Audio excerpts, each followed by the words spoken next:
안녕하세요. 커피앤톡입니다. 오늘도 와주셔서 감사드리고요. 바로 사연 읽어보겠습니다. 요즘 젊은 사람들은 예전과 달라서 시댁은 무섭다고도 생각 안 하는 사람들이 많다고 하더군요.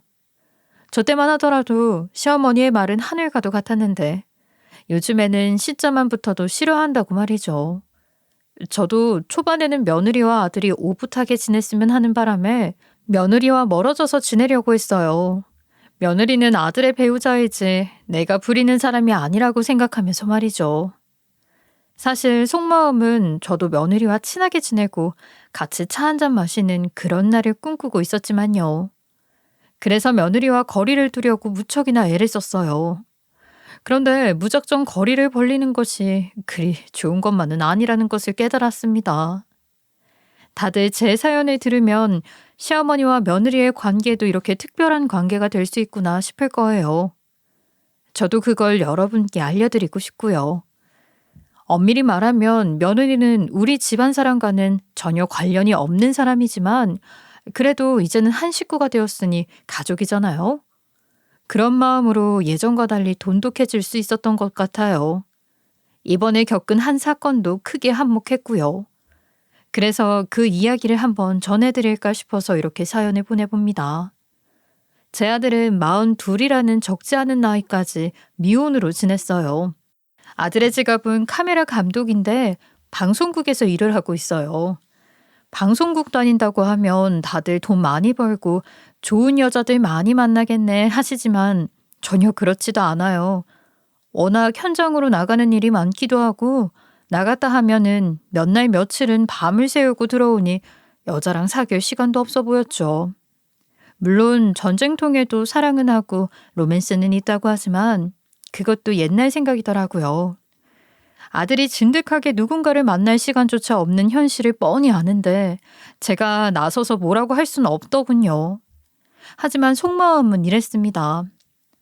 아이, 저러다 금방 쉰대고 할 텐데 나이 더 들면 더 사람 만나기 힘들어지고 외모를 가꾼다고 해서 가꿔지지도 않을 거고 아이 뭐라도 하나 빨리 만들어서 만나봐야 결혼이라도 꿈꿀 수 있지. 자식이 걱정되는 마음은 전 세계가 공통으로 가지는 마음 아니겠어요? 자식이 5, 60이 되더라도 우리 눈에는 마냥 아이처럼 느껴지잖아요. 그래서 너무 걱정이 됐죠. 이 늙은이가 언제 갈지도 모르는데 혼자 남겨질 아들을 생각하면 너무 불안하고 안타까운 마음이 들었으니까요. 아들이 절대로 능력 없는 놈은 아닙니다. 부모가 이런 말을 하는 것도 웃기지만 저희 아들은 말이에요. 결혼하겠다고 모은 돈으로 서울에 신혼집으로 하겠다고 사둔 집도 있어요. 그런데 자기 짝이 없다고 그 집도 세를 놓은 게 벌써 10년이 다 되어 갑니다. 그러니까 이 늙은 노인이 걱정이 되겠어요? 안 되겠어요? 산 집에서 혼자 독립하면 되지 하는 사람도 있을 겁니다. 알아요, 알아. 그런데 말이에요. 이놈도 자기가 장남이라고 하나밖에 없는 아들이라고 아버지 일은 어머니 옆을 지켜야 한다면서 제 말은 듣는 척도 안 해요. 물론 그런 마음이 너무 고맙고 한데 저는 빨리 결혼해서 집이나 나갔으면 싶었죠. 그렇게 반복되는 일상을 보내던 중 언제부턴가 아들의 행동이 조금 이상해지기 시작했습니다. 물론 좋은 방향으로 말이에요. 자기 관리를 하라고 그렇게 노래를 불러도 안 하던 아들이 갑자기 어느 날부터 살도 빼기 시작했고요. 제가 사온 옷만 입던 애가 갑자기 백화점을 가서 옷도 갖춰 입기 시작했어요. 얘는 자기 손으로 쇼핑이라곤 계절에 한번 할까 말까 하던 애였거든요. 그래서 더욱 놀란 마음에 그런 아들의 변화를 가만히 지켜보기만 했어요. 이놈이 드디어 지짝이 생겼구나 싶더군요. 하지만 저처럼 나이 들어서 결혼 안 한 자식이 있는 사람들은 알 거예요. 이때 내가 한마디라도 하면 잘 될 것도 안 된다는 것을요. 그래서 그냥 묵묵히 아무 말도 하지 않고 궁금해도 꾹 참았습니다. 그러다가 어느 정도 시간이 흐르고 모르는 아가씨가 집에 과일 바구니를 들고 찾아왔어요. 저는 속으로 나한테 눈도장을 찍으러 온 거구나 해서 잔뜩 기대를 하고 있었죠. 그런데 아가씨의 태도가 살짝 이상한 겁니다. 인사를 온 사람이라면 신이 나서 웃음을 잔뜩 머금고 있어야 할 텐데 어딘가 씁쓸해 보이는 미소를 걸치고 제 앞에서 고개를 푹 숙이고 있었죠. 안녕하세요. 처음 뵙겠습니다, 어머님. 제가 이렇게 찾아온 이유는 다름이 아니라 인사는 밝게 했지만 말을 이어갈수록 목소리가 작아지는 여자. 저는 무슨 일이라도 있나 싶어서 얼른 말해보라 부추기고 싶은 마음을 꾹 내렸습니다. 그리고 여자가 자연스럽게 이야기를 꺼내길 기다렸죠. 그런 제 모습이 못내 고마웠던 모양인지 집으로 인사 온 여성은 다시 말을 이었습니다. 제가 제 입으로 이런 말을 전하려니 조금 힘들어서 그만 말을 끊게 되었네요, 어머님. 어머니가 저희 좀 반대해 주세요. 댁 아드님은 저 같은 사람 만날 필요 없는 사람입니다. 실은 7년 전에 제가 이혼도 했고 제법 빚이 많아요. 저 스스로가 지금 상황이 너무 힘들다는 것을 아는데 그런 제가 누굴 만난다는 건 너무 염치없는 일이잖아요. 그리고 저도 결혼해봐서 압니다. 자녀가 자식이 부모에게 어떤 의미를 가지고 있는지 말이에요. 저는 비록 자식을 낳고 살지는 않았지만 남의 집 귀한 아들을 저처럼 흠이 많은 사람이 만나는 것이 신뢰라는 것을 알고 있어요. 어머님도 그렇게 생각하지 않으세요? 그러니 제발 아드님 좀 알려주세요. 아들이 만나는 여자는 개인적으로 봐도 문제가 있는 여자처럼 보였어요. 자기 입으로 자신에 대한 이야기를 쉽게 꺼내기 힘들었을 텐데 이렇게까지 찾아와서 말하는 것을 보니 간절하구나 싶었죠. 그런데 말이에요. 이상하게도 자기한테 하자가 있다. 이혼을 했다는 말을 들으면서도 이 애가 우리 집 며느리가 될 아이구나 싶더군요. 참 이상하죠. 그래서 저는 며느리가 될 아이를 좀 더 만나서 이야기해보자 싶었어요. 일단 자네 말이 무슨 말인지는 잘 알아들었네. 하지만 사람 마음이라는 게 어디 쉽게 바꿀 수 있는 건가? 내가 이런 말 하는 것도 이상하지만 자네도 알다시피 우리 아들이 참 괜찮은 사람이네. 그러니 일단 오늘은 물러가고 다음에 다시 이야기하세. 집으로 찾아온 며느리는 저의 의외의 모습에 머뭇거리더니 이내 발을 돌렸습니다. 그리고 그날 이후로 저는 며느리를 수시로 집으로 불러서 둘만의 시간을 가졌어요. 며느리 될 아이다 싶어서 혼낸 것은 아니고요. 이혼과 빚으로 인해서 자신감이 떨어진 아이를 달래는 시간들이었죠. 며느리가 될 아이의 사연은 정말 너무나 기구하더군요. 그래서 안 되겠다 싶어 며느리의 길을 살려주기 위해서 제 이야기를 꺼냈어요. 얘야, 세상에 사연이 없는 사람이 어디 있겠어. 이혼 그게 뭐 별거냐. 나도 집에 남편이 없다. 내 아들이 우리 집의 유일한 남자야. 무슨 말인지 알겠니? 내 남편도 네 첫 남편과 다르지 않아. 네 전 남편은 이런 말 하면 미안하지만 그저 천성부터 글러먹었던 사람이었던 거야. 내 남편 역시도 내 남편은 말이다. 내 동창하고 바람이 나서 집을 나갔어. 그게 동네방네 소문이 났는데 창피해서 얼굴도 못 들고 다녔었다. 그래도 어쩌겠니? 태어난 자식이 나만 보면서 손가락을 쪽쪽 빨고 있는데 일어나서 일이라도 해서 먹고 살아야지. 사람들이 말이야. 저마다 사연이 있어도 그냥 속으로 숨기고 그냥 똥 밟았다 생각하면서 넘기고 살아서 아무도 눈치를 못 채는 거다. 세상에 저마다의 사연이 없는 사람은 없다는 말이야. 그러니까 너도 내게 일어난 일이 네가 못나서 그렇다는 생각을 버리려무나. 제 말을 들은 며느리는 눈물을 뚝뚝 흘리면서 고맙다는 이야기만 반복하더군요. 이 아이의 마음속에 얼마나 큰 상처가 자리 잡았는지 가늠이 될 법했습니다. 며느리의 이야기를 들어보니까 말이에요. 며느리가 이혼을 실패라고 느낀 이유가 있더군요. 며느리는 4년이라는 긴 연애의 시간을 거쳐서 결혼에 꼴이 냈다고 했어요. 신혼일 때는 어느 집안 못지않게 행복했다고 하더군요. 행복했었다고 말하는 며느리의 표정이 정말 옛 추억을 떠올리듯이 아련했는데 그게 또 애처롭게 보였습니다. 아무튼 그렇게 힘들게 결혼해서 같이 살게 되었는데 전 남편이라는 놈이 며느리의 지인에게 투자 명목으로 돈을 빌려갔다는 거예요. 그 사실을 며느리에게는 숨긴 채로 말이에요. 그러다가 신용도 바닥이 되어버렸고 말이죠. 그런 놈이 남편이라고 있었으니 사람인가 싶더군요. 며느리는 그 소식을 남편도 아닌 지인을 통해서 알게 되었다고 했어요. 그것 때문에 처음에는 작게 싸우게 되었고 끝내는 큰 싸움이 되어버렸다고 하더군요. 그런데 심지어 남편이라는 놈은 자기 시할머니를 모시라며 며느리에게 일방적으로 맡겼다고 해요. 지방 요양원에 아무런 말도 없이 보내버렸다고.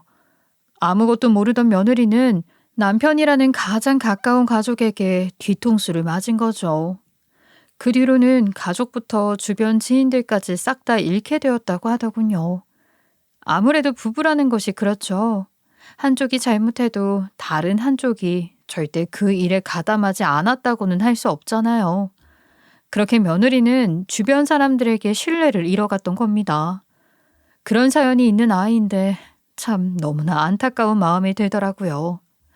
그래서 며느리는 이런 상황인지라 밤에는 잠도 한숨 제대로 못 자는 상태가 되었다고 했어요.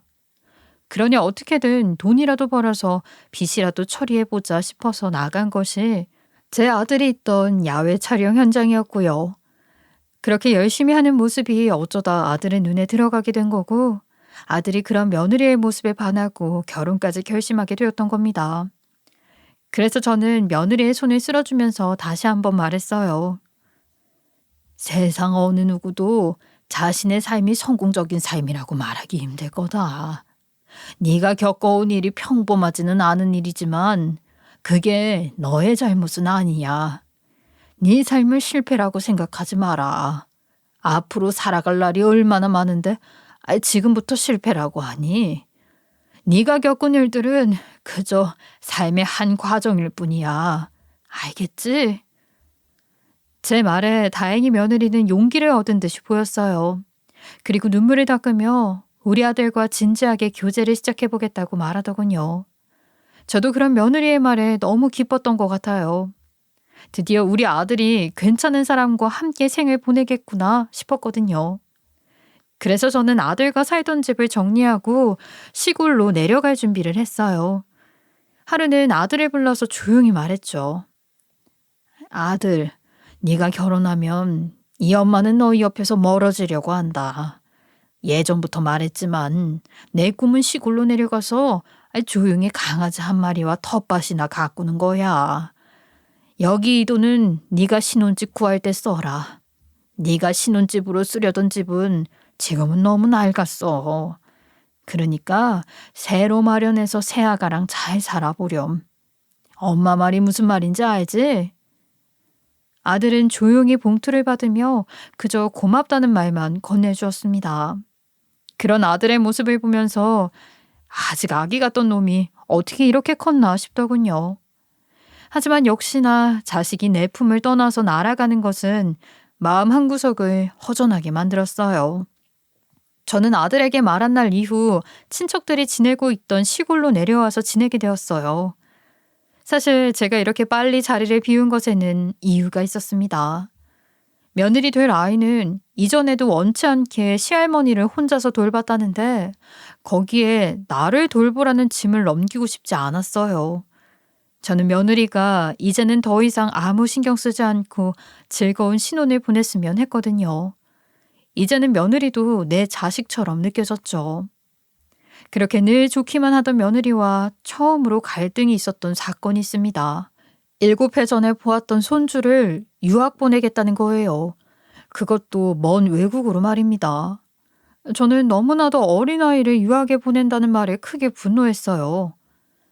아니, 애가 말 좀 알아들을 수 있다고 다 큰 성인처럼 보이니?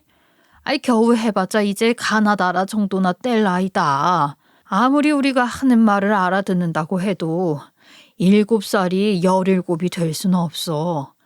그러니까 유학이고 뭐고 다 그만둬.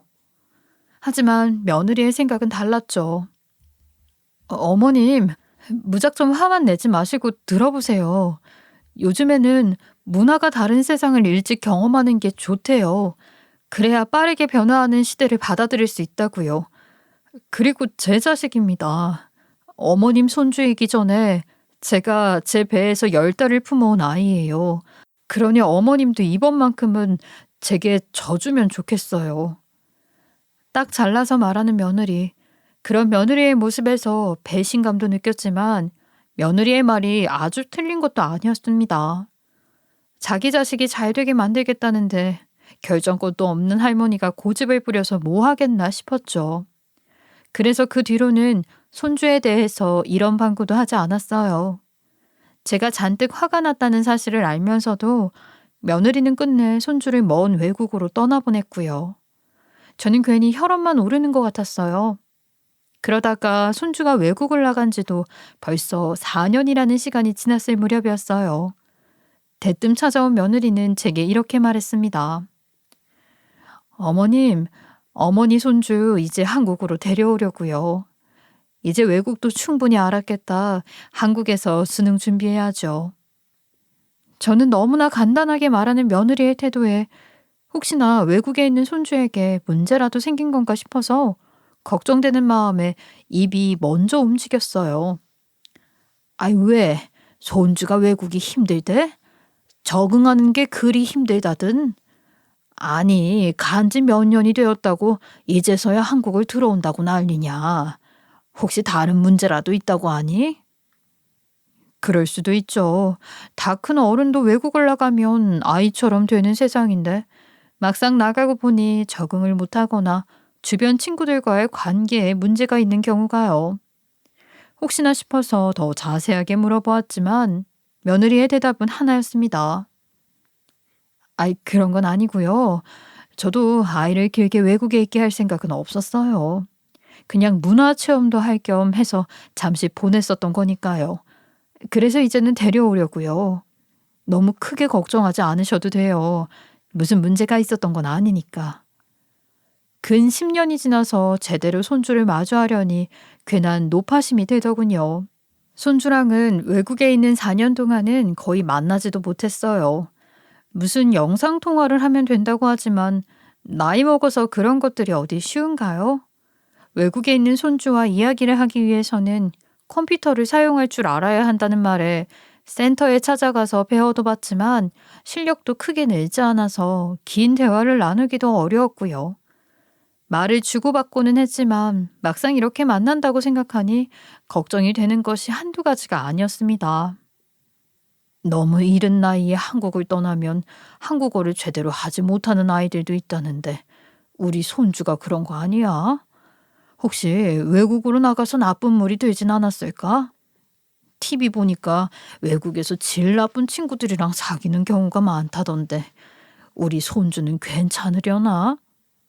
오만 생각이 다 드는 시간이 지나고 손주가 한국에 도착했습니다. 그리고 바로 며느리와 함께 우리 집으로 내려와서 인사를 하더군요. 안녕하세요. 오랜만에 보네요, 할머니. 다음에는 저랑 다른 곳에도 놀러 가고 그래요. 엄마, 괜찮지? 제법 의젓한 모습을 보이는 손주. 예전과 달리 애교도 늘어서 어찌나 귀여워 보이는지. 가만히 손주만 바라보고 있어도 배가 부른 느낌이 들었죠. 그래서 얼른 손주의 손에 용돈을 쥐어주었습니다. 그런데 돈을 보던 손주의 모습은 어딘가 불안한 모습을 했어요. 이상하게 며느리의 눈치를 보는 것도 같았고요. 그리고 이내 둘은 방으로 들어가서 조용히 속닥거리기 시작했죠. 엄마, 이 돈도 그 아저씨한테 상납해야 하는 거예요? 아니면 이건 내가 써도 돼요? 안방으로 함께 들어갔던 며느리는 손주의 작은 속삭임에 조용히 하라며 주의를 시키더군요. 그리고 며느리는 그런 손주의 말을 들으면서도 조용히 짐을 싸기 시작했습니다. 저는 그런 둘의 모습에 두통이 생겼어요. 저 어린 피덩이를 외국으로 보낸 이유가 전부 바람을 피우겠다고 그런 거야? 내 아들은, 가족에게 충실하게 지내며 살아왔던 내 아들은 어쩌고? 전현이 우리 아들을 속여? 속으로는 오만 생각이 들었지만 입으로 내뱉을 순 없고 일단 저도 짐을 싸서 며느리와 함께 아들의 집으로 가기로 했어요. 그렇게 서울로 올라가는 길은 그렇게 조용할 수 없었어요. 전 그 침묵이 며느리의 마음처럼 느껴져서 착잡한 기분이 들었네요. 그렇게 도착한 아들 집에서는 한동안 고민에 빠져 지냈습니다. 그런 고민 끝에 결론을 내린 것이 뒤를 알아보자는 거였어요. 저는 그날로 당장 며느리 집 근처에 살던 조카에게 연락을 했죠. 긁어부스럼이다 싶었지만 며느리를 이대로 가만 내버려 둘 순 없었어요. 아이, 오랜만이다. 잘 지냈니? 다름 아니라 내가 너한테 부탁 좀 하나 하려고. 우리 며느리가 아무래도 다른 남자랑 바람이 난 것 같다. 네가 우리 며느리 뒤 좀 캐볼 수 있겠어? 네, 사례는 두둑히 아마. 우리 아들 집에서 제일 가까운 사람이 바로 너니까. 이에 조카는 알겠다면서 며느리의 뒤를 캐기 시작했고 저는 이 사실을 아들에게는 알리지 않았습니다. 아들이 알기 전에 차라리 내가 먼저 매를 맞자는 생각이 들었거든요. 그러던 어느 날 조카에게서 하나의 영상이 도착했어요. 그 영상을 보는 순간 머리가 띵하게 울리더군요. 내가 이런 아이를 오해했던 건가 싶었습니다. 영상 안에서는 며느리가 어떤 남자의 손에 끌려가서 쓰레기 봉투 더미 위로 내팽개쳐진 모습이 담겨 있었어요. 그 영상을 계속 돌려보는데 너무 화가 나고 문득 며느리가 왜 아들에게도 말을 못하고 있었는지 알겠더라고요. 저는 이건 안 되겠다 싶어서 바로 아들에게 전화를 했고 지금까지 있었던 일을 알렸습니다. 아들은 크게 분노했지만 자기 아내에게는 아직 말하지 말자고 하더군요. 저도 아들과 같은 생각이었기에 그러겠노라 했습니다. 그때부터 우리 둘은 며느리 몰래 작전을 짜기 시작했어요. 며느리를 괴롭히는 놈을 역으로 우리가 괴롭히겠다는 생각을 했죠. 그런 마음에 둘의 머리에서는 생각지도 못한 작전들이 굉장히 많이 나왔어요. 그러나 고른 것은 하나였죠. 바로 호랑이를 잡으려면 호랑이 굴에 들어가자는 것이었어요. 그래서 얼른 집으로 내려가 아들이 선물해준 비싼 명품 가방과 지금까지 샀던 명품 옷들을 한껏 들고 다시 아들의 집으로 올라왔습니다. 비싼 명품으로 온몸을 두른 채로 그놈이 자주 출연하는 시간에 아파트 입구에서 기다렸어요.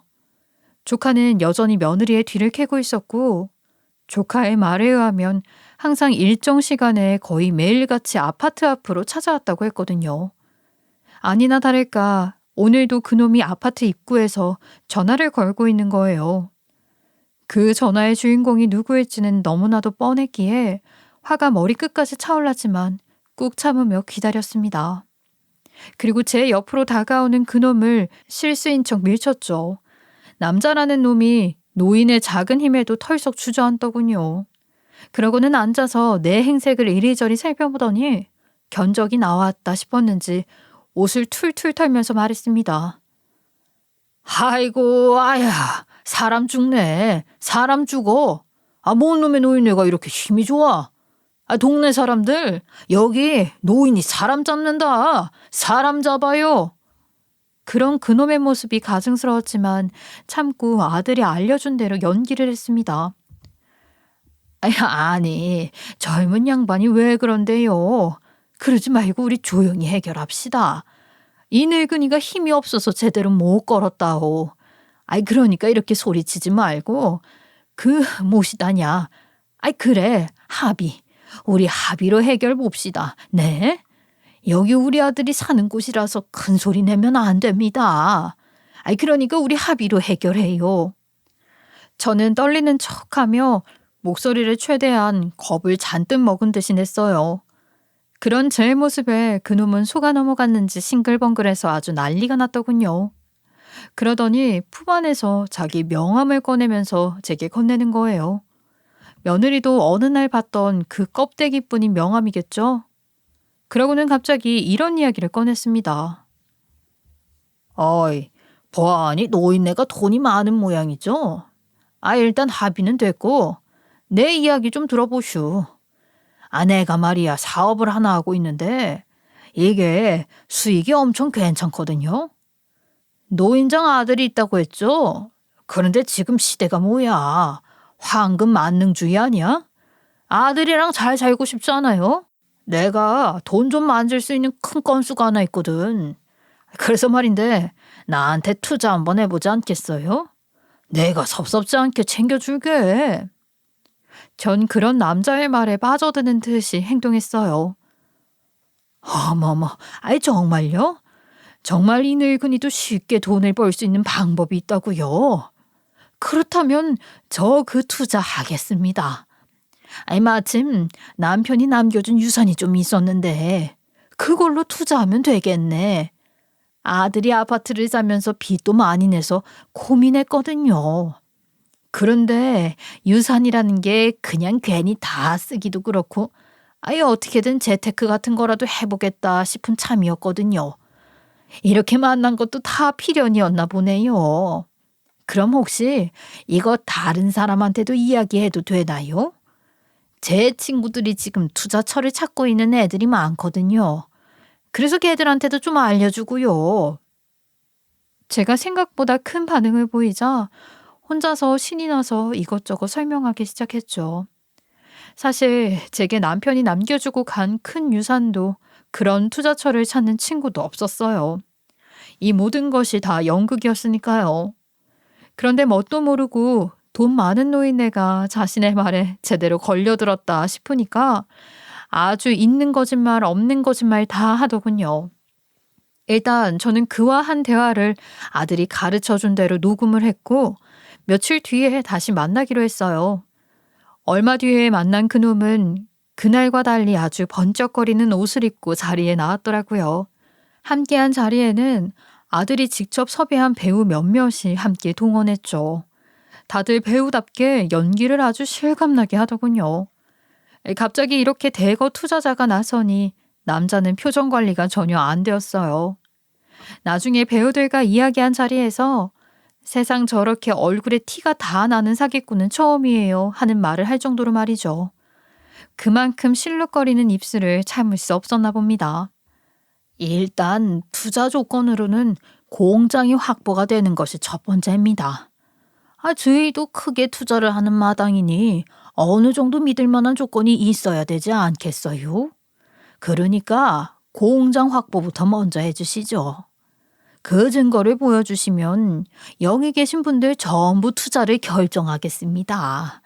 그렇게 말만 해서는 저희가 아무것도 모르잖아요.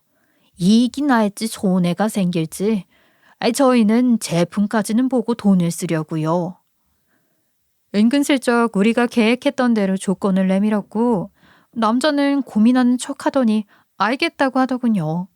그리고 며칠을 기다린 끝에야 남자가 우리에게 연락을 해왔습니다. 어머님 많이 기다리셨죠? 그때 알려주신 분들이 말했던 공장 확보했습니다. 제가 얼마나 힘들었는지 몰라요.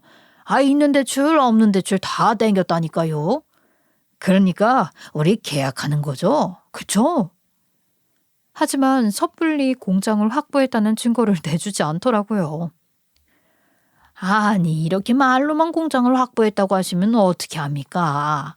그때 우리가 직접 제품을 우리 눈으로 보고 판단하겠다고 말하기도 했잖아요. 그리고 공장을 확보했다면 그 부지에 관련된 부동산 증거라도 좀 가져오셨어야죠. 안 그래요? 사업하는 사람이 이렇게 허술하면 되겠어요? 안 되겠어요? 저희도 믿을 구석이 있어야 돈을 내어드리죠. 그러니까 다음에는 좀 더 발전이 있었으면 좋겠네요. 우리말에 잠시 허망한 눈을 하던 놈은 이내 불안한 기색을 지운 채로 웃으며 알겠다고 가더군요. 그런데 계속 매만 때리면 속아 넘어오지 않잖아요. 그래서 아들과 이야기한 끝에 우리는 배우를 더 쓰기로 했습니다. 저희 돈도 어느 정도 들어가기 시작했지만 상관없었죠. 그리고 그 사기꾼 놈에게 전화를 걸어서 말했어요. 아휴, 오랜만입니다. 잘 지내셨죠? 다름 아니라 저번에 말한 그 투자건 말이에요. 제 친한 친구한테 이야기했더니 글쎄 그 주변 사람들도 같이 투자하겠다고 난리가 난 거 있죠. 그래서 이번에 만날 때는 사람을 좀 더 데려가려고요. 그 사람들한테도 우리 투자건에 대해서 자세하게 알려주실 수 있죠? 남자는 좋다고 괜찮다며 데려오라고 했고 그 다음 만남이 벌써부터 기다려졌습니다. 그렇게 저는 10명이 넘는 투자자가 있는 것처럼 일을 꾸몄고 그놈은 나중 생각도 안 하고 이 모든 일에 빚을 내서 증명하려고 들었죠. 우리는 속으로 웃었습니다. 정말로 멍청한 놈이라고 말이죠. 그렇게 2주쯤 지났을 무렵 그놈에게 또 연락이 왔어요. 사모님, 모든 준비가 다 됐습니다.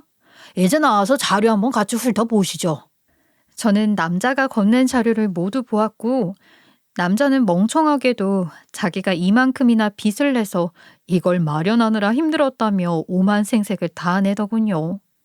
저는 그러거나 말거나 내가 봐야 할 서류는 다 봤으니 3일 뒤에 투자금을 주겠다고 말했습니다. 일단 제가 선두로 보내고 나머지 사람들은 차후 천천히 보낼 거라고 말했죠. 한 번에 받을 줄 알았던 남자는 아쉬움에 쩝쩝거렸지만 그런 모습조차 이제 더 이상은 보고 싶은 마음이 들지 않았어요.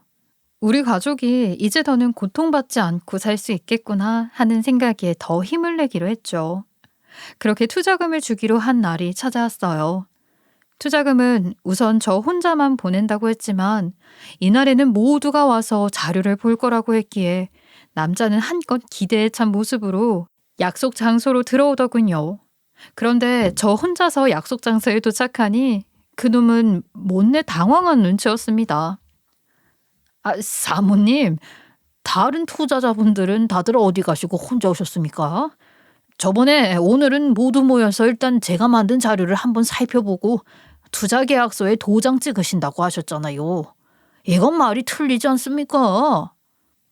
제가 본인을 속였다고 생각했는지 갑자기 화를 버럭 내더군요. 그놈이 그러거나 말거나 저는 그놈 앞에 며느리와 아들을 불러 내가 서 있는 반대편에 서게 했습니다. 그러니까 이제야 자신이 속았다는 것을 알았는지 체격 차이를 이용해서 저를 해코지 하려 들더군요. 놓친 내가 미쳤나? 지금 나한테 사기를 친 거야? 당신이 이러고도 법의 심판을 피해갈 수 있을 것 같아? 내가 그렇게 만만한 사람으로 보였냐고. 희망할 미친놈이네. 지금 전현이랑 다 꾸미고 나 속인 거지? 며느리가 누군지 알아본 모양이에요. 저는 당당하게 서 있었고 그런 저를 보고는 우통까지 벗어가며 난리를 치더군요. 당신이 처음에 만났을 때 나랑 만난 계약서 기억 안 나? 거기에 모두 적혀 있어. 계약 불이행하면 어떻게 되는지. 당신들이 지금 법 앞에서 할 수 있는 말이나 있을 것 같아? 어디 한번 이대로 법원으로 가봐? 혼이 나야 정신 차리지? 저희가 처음 만났을 때 계약서를 하나 작성한 적이 있었거든요. 법이고 뭐고 사기죄를 거들먹대는 자태가 아주 당당했죠. 그래서 전 당황한 척하면서 말했습니다. 아이고, 어떡하지? 내가 계약서를 깜빡했네. 아이고, 아들 어쩌면 좋으냐. 내가 계약서를 썼다는 걸 깜빡했어. 왜 그걸 미처 생각도 못했지?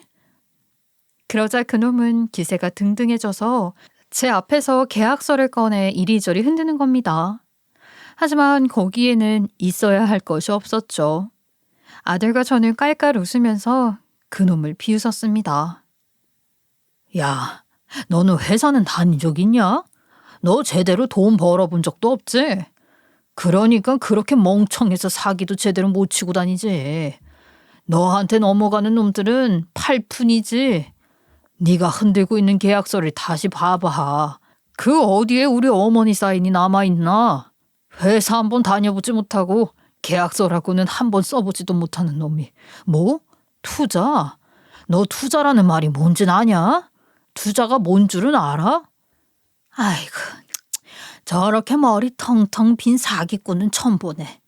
거기에 내가 연필로 서명하고 지우개로 지웠어. 그런 계약서 백날 법원으로 들고 가서 억울하다 소리 쳐봐라. 어디 누가 사기꾼 소리를 듣나 보자. 네 놈이 우리 며느리 인생 망친 거 내가 계약서 사인 지우듯이 내 며느리 인생에서도 너를 싹 지웠으니까 조용히 살아. 우리가 봐주는 거야. 알겠어? 그리고 그렇게 자신 있는 사업이라면 혼자서 잘해보셔. 우리가 바보도 아니고 정말 계약서에 사인을 했을 리가 없잖아요. 처음에는 진짜 연필로 사인을 해서 건넸어요. 하지만 다시 만나서 서류를 살펴본다고 했을 때 이놈이 멍청하게 계약서를 그대로 가져왔더라고요. 그래서 이거다 싶어서 잠시 그놈이 자리를 비운 사이에 그냥 지우개로 쓱쓱 지웠고요.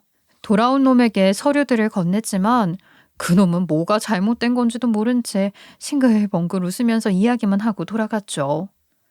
우리는 일부러 사인에 아무런 효력이 없도록 알아보고 조치를 했던 거였어요. 이 사기꾼 놈은 사기나 쳐봤지 실제로 사업이라는 것을 해본 적도 없는 놈이었죠. 아주 머리가 백지였거든요. 며느리는 이 상황이 어떻게 된 건지 한참을 아들에게 설명을 듣고 나더니 그제야 웃음을 되찾았어요. 그렇게 그놈이 무너지는 걸 그대로 며느리에게 보여주자 며느리는 어느새 안정을 찾았더군요. 그리고 이제 저놈을 더 이상은 볼 일이 없다는 것을 알았는지 그놈에게 대뜸 소리를 질렀습니다. 야, 내가 언제까지 너한테 돈을 뜯기고 살 줄 알았어? 내가 너한테 뜯긴 돈에 비하면 지금 네가 가진 빚? 그거 아무것도 아니야. 알아? 전 남편 같은 인간 이제 내 옆에 없어. 나한테는 소중한 새로운 가족이 생겼거든. 이제 내 식구들도 너에 대해서 다 아니까 겁낼 필요도 없지. 이제 내 인생에서 나가줘. 그 빚은 전 남편의 빚이지 내 빚이 아니라고. 우리는 소리 지르는 며느리의 모습을 보면서 참 안타까운 마음이 들었어요. 여태 우리에게 아무 말도 없이 며느리가 버텨온 시간이 생각났으니까요. 며느리가 왜 말없이 버텼고 어린 손주를 외국으로 보내서 인고의 시간을 보냈는지 며느리의 외침에서 다 느껴졌죠. 저와 아들은 그런 며느리에게 한마디씩 건넸습니다. 여보, 당신이 이렇게까지 힘든 줄 내가 몰랐네. 당신한테 정말 잘하는 사람이 되겠다고 결혼식에서 약속했는데 그러질 못했어. 내가 미안해. 앞으로는 이런 일 있으면 언제든지 나라는 인간한테 기대어 말해도 돼. 나 그 정도 능력은 있는 사람이야. 당신도 조금은 당신 곁에 있는 나라는 인간을 믿어줬으면 좋겠어. 사랑해, 여보. 진정성이 느껴지는 아들의 말이었죠. 그래서 저는 길게 말하지 않았습니다. 그래, 아들 말이 맞다. 우리가 너한테 그동안 생각보다 신뢰가 없었던 모양이야. 그래도 이번에 깨달았을 거라고 생각한다. 우리는 그 누구도 아니라 너의 가족이라는 걸 말이야. 그러니까 너도 그 마음속에 담아두었던 짐을 조금 내려놓고 이제라도 편하게 살아라. 알겠지? 우리 둘의 말에 며느리는 끝내 울음을 터뜨렸어요. 그런 며느리의 모습에 그간의 힘듦이 묻어나오는 것만 같아서 안타까웠죠. 그날 이후 며느리는 20년 만에 우리 덕에 복수를 했다며 나름의 대접이라고 거하게 식사 한 끼를 했네요. 사실 제가 며느리가 우리 집에 찾아와서 인사를 하지 않았다면 저도 며느리를 오해했을지도 모릅니다.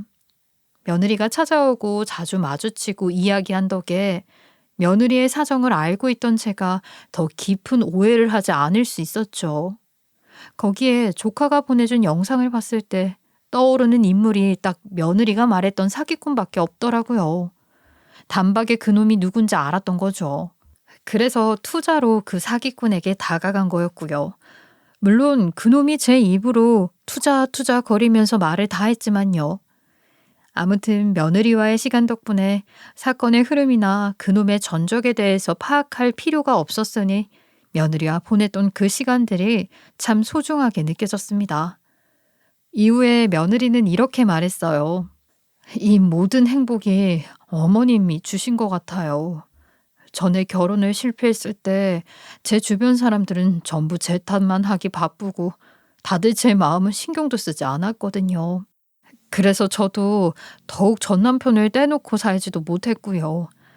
그런데 이렇게 잘난 아들과 멋진 어머님이 있어서 살아 숨 쉴 수 있는 것 같아요. 감사해요. 이건 정말 친어머니도 못해준 일이었는데 너무나 감사합니다. 울면서 말하는 며느리. 그런 며느리의 모습에 그저 말없이 달래주기만 했네요. 돈 때문에 가족들마저 며느리에게 등을 돌렸으니 며느리가 받은 상처가 얼마나 클지 제 작은 머리로는 상상도 가지 않았지만 어쨌든 지금은 며느리도 자신의 상처를 조금이나마 털어놓은 것 같아서 마음이 놓였습니다. 저는 말이에요. 어머니 다른 곳에서 찾을 때도 이제 시어머니라는 표현 안 쓰려고요. 그냥 우리 어머니라고 하려고요. 친가도 버린 제 상황을 해결해 주신 분이 바로 어머니잖아요. 그래서 이제는 제가 진짜 제 어머니로 모시고 살려고 마음 먹었어요. 어머니도 그렇게 해주실 거죠? 울다가 퉁퉁 부은 눈으로 말하는 며느리. 그런 며느리의 말에 고마움을 느낀 건 바로 접니다. 그래서 이제는 어딜 가든 딸과 엄마냐는 소리를 종종 듣고 있어요. 며느리도 이런 반응에 뭐라 하지 않고 무척 좋아하는 모습만 보이고요. 저는 이제 아들과 딸을 하나씩 둔 엄마가 된 기분을 느끼고 있어요. 앞으로도 이런 일이 있으면 저는 당장 며느리의 앞으로 뛰어나가서 친엄마처럼 보호해 주려고 합니다.